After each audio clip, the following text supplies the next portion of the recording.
Welcome to Garden Crossings. I'm Heidi. So some of you have been asking for an updated home garden walkthrough, and although it is the beginning of April here and we are located in Michigan, zone 5B6A, there's really not a lot going on yet. But I know there are a few things that are starting to show, so let's go ahead and just take a quick walk through my garden. So as we start off, I'm a little bit embarrassed to be showing you this because I still have my Christmas or my winter decor out on my front porch. This really needs to get brought in, but we do still get snow here, and that's not a good excuse as to why my sled is still out. It's more like I haven't gotten anything better to put in those containers and baskets, so that's why I'm just leaving them. So we're just going to kind of quickly walk around the front of the house here because there's really not a lot to show. You're seeing the dead mums that are in the front of the rocks there, the shrubs against the house. Those are bobo hydrangeas, and those are trimmed back into the fall. This here is a lilac tree or shrub. And we're going to call it a tree because it's in tree form. This was trimmed last late spring, early summer after it was done flowering. So we can see that there's all the little buds on here just set and ready for the flowers for this year. So that'll look really pretty. On the bottom here, we have the Anna's Magic Ball Arborvitae.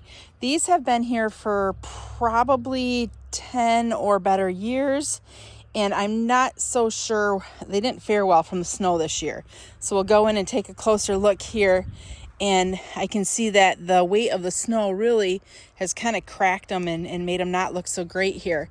We had some really weird snow this year with like dumpings of 10 to 12 inches, and it'd melt, and I don't know, from a distance they look pretty okay, but I don't know, we'll have to see if they spring back or not, so we'll keep you updated on that. I also get people commenting on, holy cow, those are Anna's Magic Ball, they're so huge, and like I said, they're probably about 10 or so years old. They're about 3 foot wide and 2 foot tall, so they definitely are very mature specimens. Walking down along the side of the house here, we have the Quickfire hydrangea that was shaped up in the fall. This is about 6 foot tall right now, and 6 foot wide is how we trimmed it to. It was probably more like 8 foot before it was trimmed. We did trim all of our hardy or panicle hydrangeas in the fall, just because that's the time we have to get out in the garden and get garden work done. I like to leave fall or winter with everything pretty much all cleaned up and maintained. That way when the spring the garden starts waking up, there's not a lot of work that needs to be done. One thing we did do though this year is we left our butterfly bush, and this here is a pugster butterfly bush. The year before we had trimmed it back to the ground and it didn't flower until August. So we left the sticks on it this year to see if that would help it. Although I can see there's a lot of breakage on that plant, so it's going to have to get trimmed back anyways. I am seeing some little green coming back though, so maybe we'll just kind of trim it where it's cracked and get a little bit of foliage earlier this year. Who knows? We'll see. Continuing to walk around. Ooh, I'm seeing some flowers. All right, this is exciting. So last time I did this video, I don't know if it was about 2.5 or a month and a half ago or so, the hellebore were slowly starting to kind of show some buds, but now they are in their full-on bloom cycle. So look at this. Beautiful yellow blooms. Hellebore is one of the first things to flower in the garden. So if you're looking for something that wakes up before pretty much anything else in the garden, Lenten rose is another name for this. And these just started to open. Like, these are just like at the perfect little stage. So that's really beautiful little splash of yellow. I'm going to walk through the garden since I'm kind of in the middle of it here anyways. Here's another hellebore. This one doesn't look so great. See, this is why I like to trim that foliage off in the fall, because I think it looks kind of ugly like this in the spring. But this is a more of a solid burgundy colored one. Just starting to open. Not a ton of flowers starting on this one yet. Mostly they're still at that bud stage. Here is another cool plant, and I'm gonna have to pop the name on the screen of this one because I forget what it's called. It's a new Polymonium, but it's just starting to emerge. And look at that really cool looking foliage. That foliage is so dainty and small right now, and it's going to get bigger as it, as the plant emerges more. But that's some pretty cool early season color. And here's another one.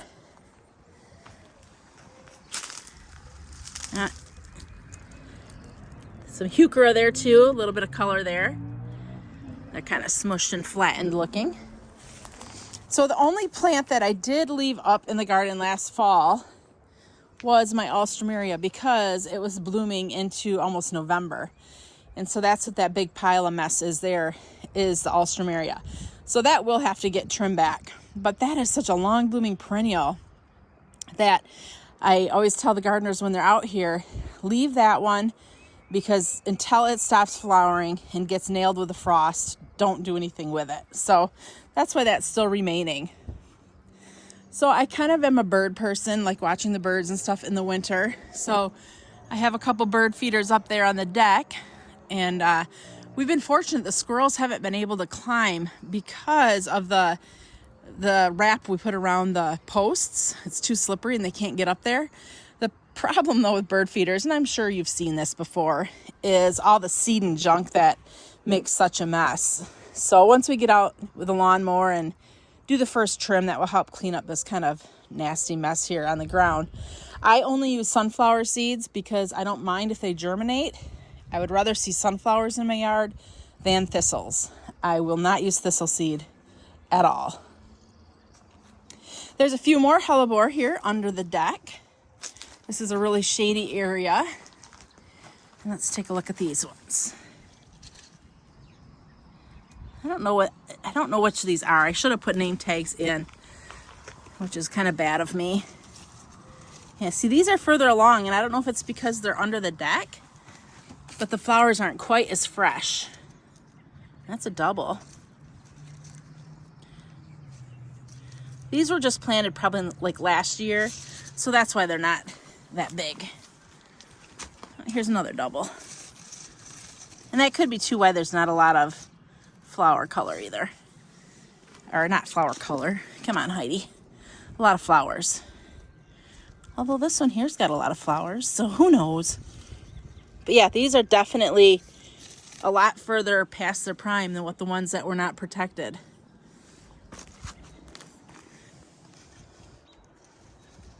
Hellebore are a deer resistant perennial and rabbit resistant, but that doesn't stop them from eating them up at my northern Michigan garden. The deer there are insane, and they were eating the hellebore. So they're, I'm sure, having a stomach ache after doing that. So even though things say that they're not, or that they are deer resistant, doesn't mean anything necessarily. Depending if your deer are hungry enough, they're gonna eat. The only thing coming up right here really is the daylilies, and then there's some daffodil and tulip bulbs. That ornamental grass over there, I left that up for the winter because I think ornamental grass creates cool winter interest, although it's kind of a mess now that it's spring.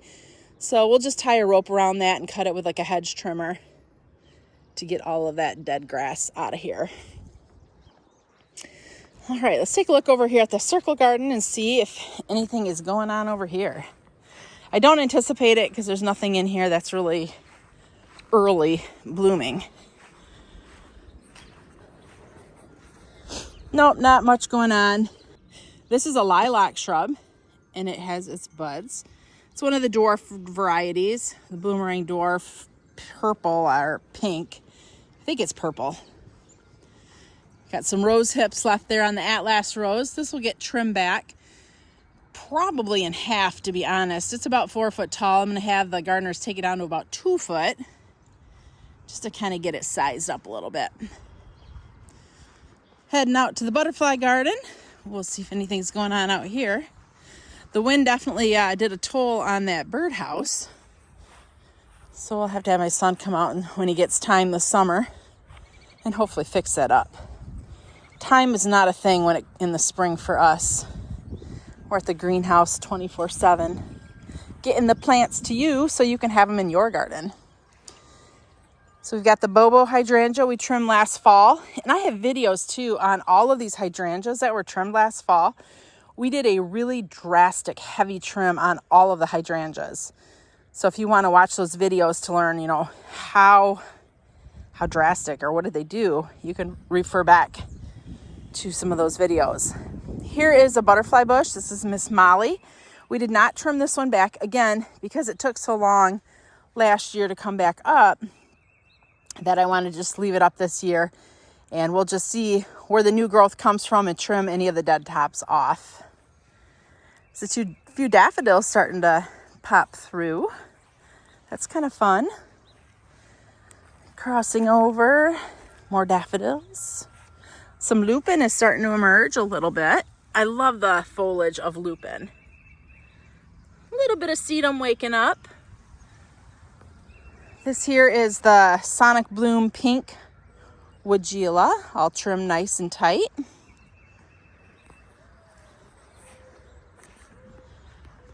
I was really getting the feeling like last year that the shrubs had been just, I don't know, we hadn't done a good hard trim back on them in quite a while. And so I said, you know what, it's time. Let's get in there and just give them a good hard trim. And I did most of it on video because I think a lot of people are afraid to trim their shrubs. Like, you might do a little bit of trimming on them, but to really get in there and give them a good trimming, it's okay to do, but it's scary to do just because you don't know, you're going to kill them or whatever. But really, sometimes that's the best thing for shrubs is just to get in there and give them a good hard pruning. Firelight here is what we're looking at. And that too was trimmed back. And then we also went in and kind of cut out any of the dead branching and stuff that was in there just to get it cleaned up as well. Heading over to the corner where the hostas are, or it will be. We had some pretty big wind this past week, and it took a lot of sort of big branches down. So in this area here, really, there's no hostas coming up yet. There's a couple hellebore by that tree, but they are not doing so great. Let's go take a look. It could have something to do with being planted like so close to a tree. I don't know.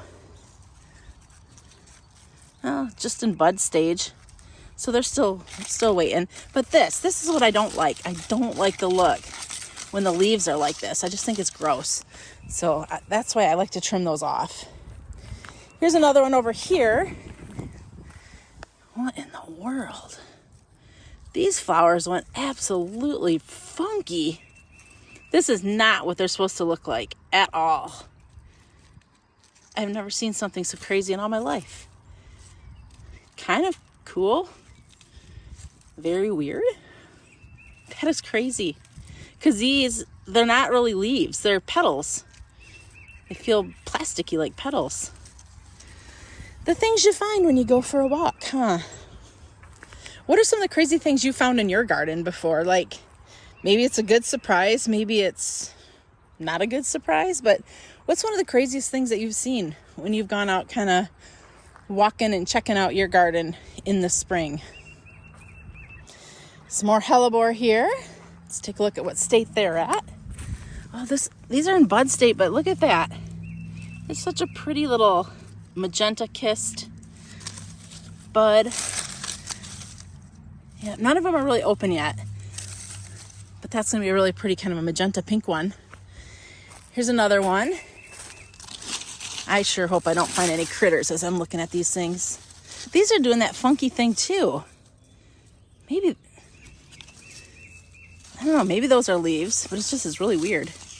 So they're not flowering, they're not opened up yet, but man, once they do, that's gonna be really gorgeous. Back there's a white one. It's gonna have some speckles in it. But see that, I don't know, maybe that's what hellebore do. I just have never noticed it before. I guess that's probably it. I just have never noticed the odd things they do. You know what, we're so quick and close to the creek. Let's go take a peek. Oh boy. So when we bought our property, the creek was definitely far more flowing on the other side. And as time has gone on, it's eroded our bank. Like we used to could just walk nicely down and into the creek, where now there's quite a big drop off there. So it's just kind of changing its pattern as the years have gone on. The scary thing is though, is there's some pretty big trees like that one that are just kind of hanging on the edge. So with more erosion, they're gonna eventually just fall over the creek and I guess land in the neighbor's yard. But obviously there's a big log there that fell from some point downstream or upstream and made its way.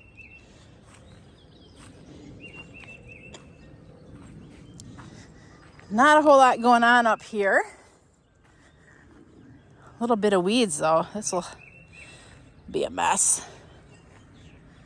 But at least they're up here. Right now this is just a walking path. We don't plant anything where I'm walking right now because it's the back side of the hill. Our goal was though to plant like some ajuga or some like really aggressive ground cover on the back to try to hold the bank. So we'll see if that happens or not. But that was our original goal. Up here we have some of the holly, the blue holly. This is I think it's called Castle Wall Gold. It's been discontinued now, but it never got very golden. But I wanted to have something up here that would give us just a little bit of evergreen structure up here on the top of the hill. This big branch that fell.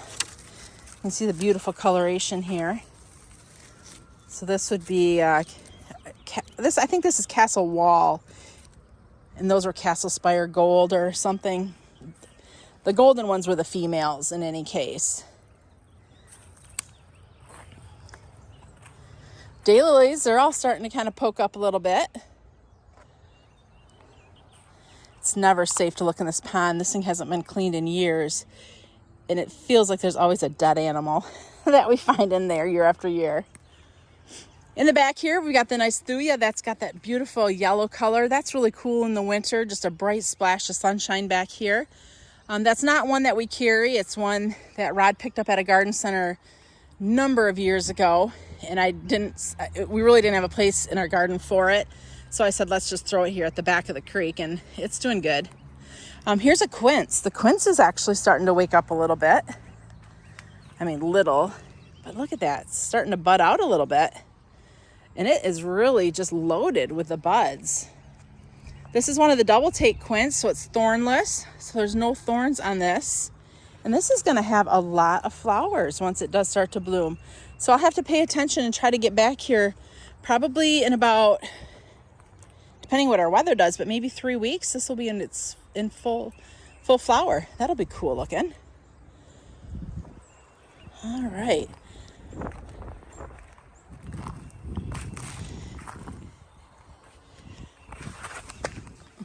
Woo, I almost wiped out there. So there used to be steps here and they've rotted. And you can see where I just slid. My landing zone would have been awful. Thank goodness I caught myself. It's okay, you can laugh. I'm laughing. All right, really just going on in here is just a little bit of daylilies, trash that blew in from the neighbors, the hydrangeas that were all trimmed back. That one right there, that's the Incredible. We trimmed it back, and then I had the gardeners also dig out a bunch of it. So that one had been in here since this garden really started, and it kind of had, when a branch lands on the ground, it can set roots down and kind of create a new plant. So it was doing that, and this whole area in here was kind of all Incredible. So I had them dig it out just to get the plants back dialed down to a smaller, more manageable size. And then I want to plant some other things in this area here, just so it wasn't like solid Incredible in this area. Spirea. And then behind the Spirea is the Hydrangea Invincible Spirit. That too we kind of trimmed back and got really to a nice manageable size. The wind knocked over my clematis trellis, so I'll have to get that all up and anchored again.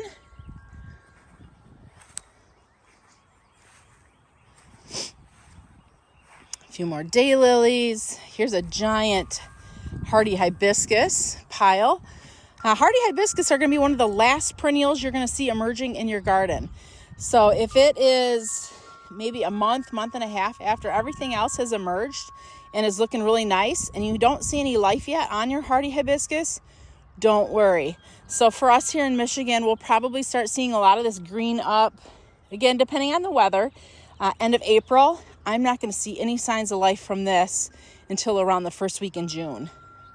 So it's something I do like to point out, because don't be afraid, give it time. I promise you it probably has not died. Here's some Sedum popping up. This is kind of pretty.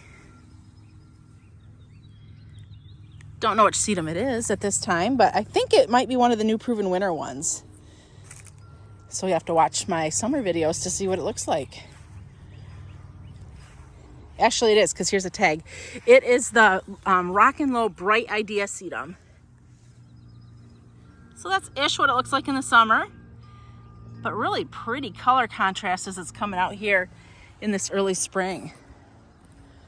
Limelight hydrangea that we just did a number on last fall. This thing was giant. So we got rid of all the skinny little branches. It was over 8, maybe 10 foot tall, and it'll be curious to see how these come back this year, because like we did do such drastic trimming on them, and we've done it before, so I know it should be fine. But yeah, it'll be really cool. My guess is we're gonna have giant flowers on this plant this year. Usually the year after you trim, the flowers are just huge, like 18 inches long by 12 inches wide, which is really, really big for a limelight. So we'll see, and I'd love to show you that once we find out. Here's another Polymonium, or Jacob's Ladder, that's starting to emerge. Look at that. Nice deep black foliage. And the thing is that's not even the color. This is Heaven Sent, which is kind of olive green foliage, but that is so pretty just emerging here in the spring garden. Thank you for following along. I know there wasn't a lot to show you today, but I do know that some of you do find it interesting to see what I did in my garden as far as how I trim things back in the fall to the winter to the spring, so that I feel like if I trim something back, sometimes some of you feel like it's permission that you too can do the same thing. So hopefully you found this helpful, maybe a little interesting. I don't know, there was a few things that were kind of a surprise to me that were showing color, so those are always pleasant things to see. If you have any questions or comments, feel free to leave them below as always. And if you're new to our station, feel free to subscribe to catch all of our videos. Thanks for watching. I'm Heidi from Garden Crossings.